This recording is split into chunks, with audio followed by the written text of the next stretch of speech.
Bienvenue dans ce nouveau podcast. Je suis vraiment heureuse que nos chemins se croisent pour ces quelques minutes de douceur.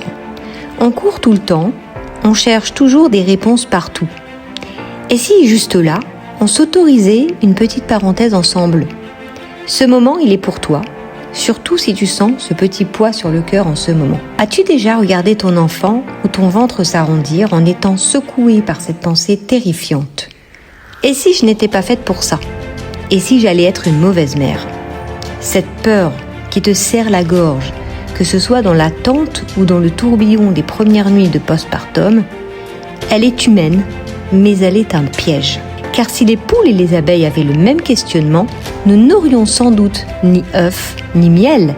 Ah, les humains, à trop vouloir comprendre, ils oublient parfois juste d'être. Oh, ma douce maman, je te vois t'inquiéter et douter, te perdre dans mille pensées. Comment devenir maman?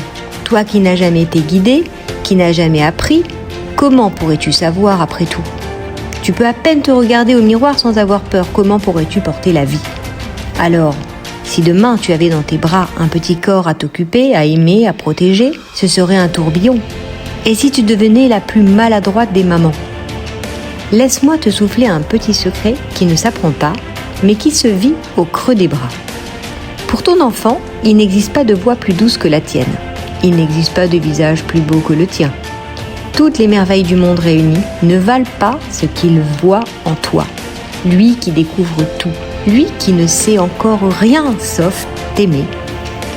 Tu es son monde avant même qu'il n'ouvre les yeux. Seule la femme peut mettre au monde, car Dieu a confiance en son instinct, en ses talents. C'est pourquoi il a fait gardienne du monde et lui a confié les clés pour mener cette mission. Les femmes juives en Égypte étaient si conscientes de cette force qu'elles mettaient seules au monde leurs enfants. Et Yocheved et Myriam, célèbres sages-femmes de l'époque, guettaient en silence avec discrétion si une maman avait besoin d'elle. Elles savaient que la force d'une mère naît dans la façon dont elle met son enfant au monde. Et si ce n'était pas toi qui avais perdu ta puissance? Et si c'était le monde qui te l'avait fait oublier?